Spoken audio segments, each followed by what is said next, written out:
Elle s'appelait Aïssata Diop, fille d'un grand commerçant, héritière d'or, de maisons et de terres.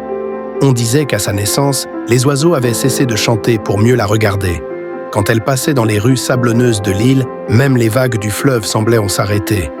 Les jeunes filles la saluaient avec respect, mais dans leur cœur, elle tremblait. Les hommes venaient de partout. Ils apportèrent des promesses, des colliers, des bœufs, des bijoux, de l'or et même des bateaux. Mais Aïssata ne voyait que son propre reflet. Elle humilia 3 prétendants, rêvés sous le regard désespéré de son père. Le premier, Eliman Ndiaye, venait du royaume de Podor, au nord, un homme noble, héritier d'une lignée de pêcheurs et de navigateurs. Il possédait des pirogues dorées, des entrepôts pleins de poissons séchés et des terres au bord du fleuve.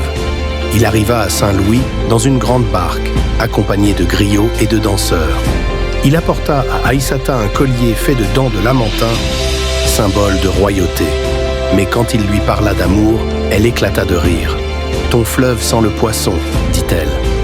Moi, je ne vis que pour le parfum du musc et de la soie. » Humilié, Eliman reprit le courant vers Podor. Et les gens dirent, le fleuve n'oublie jamais celle qui s'y est mirée avec arrogance. Le deuxième monsieur Auguste Leclerc, c'était un riche commerçant français, propriétaire d'entrepôts à Rufisque et Dakar. Il avait les mains parfumées de vin et de sucre et portait des bagues à chaque doigt. Il promit à Aïssata un palais à Paris, des robes venues directement des Champs-Élysées. Mais Aïssata le regarda avec mépris. « Tes palais sont froids et tes femmes pâles, dit-elle. Je préfère être reine ici que servante chez toi. » Auguste partit, blessé dans son orgueil d'homme blanc. Et les anciens dirent, « Le serpent d'orgueil mord même les mains qui lui offrent du miel. » Le troisième Mamadou Fall était un homme du pays, mais riche comme un roi. Mamadou Fall possédait une banque, des parts dans des compagnies de navigation et des maisons jusqu'à Gorée. C'était un homme cultivé, élégant, toujours vêtu de costumes de lin. Il voulait faire d'Aïssata sa femme et lui bâtir une demeure sur la corniche. Mais Aïssata, sans même lui offrir un sourire, répondit froidement « Je suis belle et riche. Pourquoi aurais-je besoin d'un homme ?» Elle aimait qu'on la loue, qu'on l'admire, et plus encore, elle aimait rabaisser celles qui n'avaient pas reçu la même grâce. « Il n'y a pas une seule femme à Saint-Louis qui me vaille. » S'amusait-elle à dire. Aïssata ne vivait que pour son miroir. Chaque matin, elle passait des heures à contempler son visage, à se caresser la peau lisse et dorée. Elle pensait être une reine parmi des insectes. Mais quand le coq chante trop tôt, le soleil finit par le brûler. Et les années sont comme le vent. Elles effacent les traces, même celles des plus beaux visages. Peu à peu, la peau d'Aïssata perdit son éclat. Les miroirs, jadis ses amis, devinrent ses ennemis. L'on ne la louait plus dans les rues, les hommes ne s'intéressaient plus à elle, et préféraient les filles plus jeunes, et cela ne lui était supportable. Alors, dans la nuit, elle chercha secours. On dit qu'elle alla voir un vieux marabout de Guet Ndar, un homme aux yeux profonds comme la mer. Dans sa case parfumée d'encens, il lui donna un appareil photo noir, étrange et silencieux.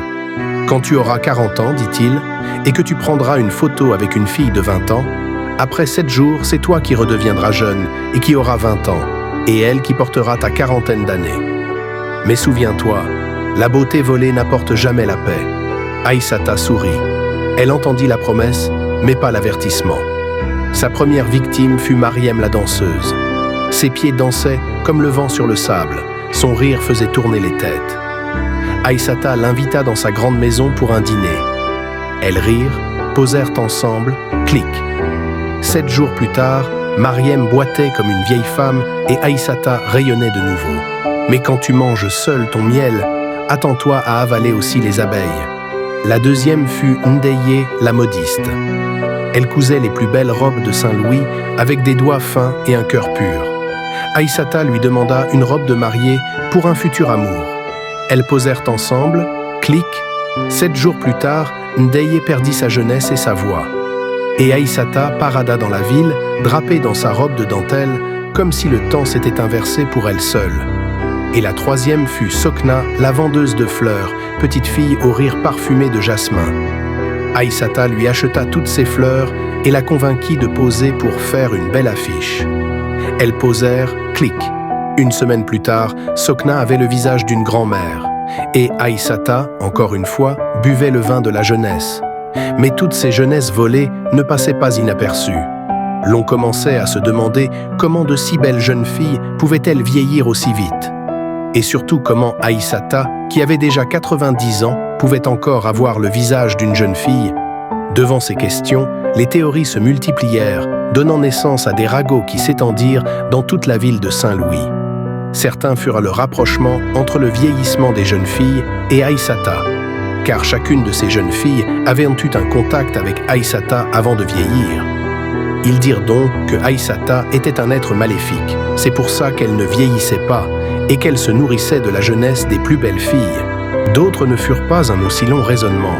Ils se dirent que Aïssata s'était offerte une crème magique qui la rajeunissait et que le vieillissement des autres jeunes était juste dû à l'utilisation de mauvaises crèmes de peau contenant des produits chimiques dangereux. Que voulez-vous, tout le monde n'est malheureusement pas détective. Mais un jour, le vent apporta à Saint-Louis une nouvelle beauté. Aminata, une jeune fille maligne, vive, aux yeux où dansaient les étoiles. Elle vendait des glaces sur la corniche et tous ceux qui la voyaient disaient « Voilà la beauté d'aujourd'hui ». Aïssata sentit la jalousie lui brûler le cœur. Le serpent change de peau, mais pas de venin. Elle combla Aminata de douceur et de promesses et l'invita chez elle. « Et si tu venais dîner chez moi ce soir pour célébrer notre rencontre, ma fille » dit-elle. Aminata sourit doucement, mais dans ses yeux brillait la méfiance. Elle avait entendu toutes les rumeurs autour d'Aïssata et les jeunes filles qui vieillissaient mystérieusement. Elle déclina donc l'invitation. « Non, ce soir, je ne peux pas, mais le samedi, je pourrai. » Aïssata lui dit juste « D'accord, ma fille. » En attendant, Aminata mena sa petite enquête et remonta jusqu'à la dernière victime d'Aïssata. En posant des questions à cette dernière, elle comprit que le secret d'Aïssata résidait peut-être dans l'appareil photo. Aminata alla donc voir son oncle, qui est un marabout de très grande renommée. Elle lui exposa la situation et son oncle lui donna une fiole et lui dit « Verse le contenu de cette fiole dans cet appareil photo, s'il est maléfique, son pouvoir se détruira. » Le samedi venu, Aminata alla dîner chez Aïssata. Et quand Aïssata voulut prendre la photo, Aminata prit l'appareil et dit « Laisse-moi essayer, madame, je veux apprendre. » et versa discrètement sur l'appareil le contenu de la fiole. Même si Aïssata insista pour reprendre l'appareil, elle n'avait pas remarqué ce que la jeune fille avait fait. Elles prirent la photo. 7 jours plus tard, Aminata marchait dans les rues, belle et jeune comme avant, tandis qu'Aïssata, elle, s'était fanée comme une fleur sans eau. Ses cheveux étaient gris, son dos courbé, son regard vide. Elle était en train de payer pour toutes ces jeunesses qu'elle avait volées et vieillissait 3 fois plus vite que n'importe qui. L'appareil photo, on le retrouva brisé près du fleuve où Aïssata avait disparu.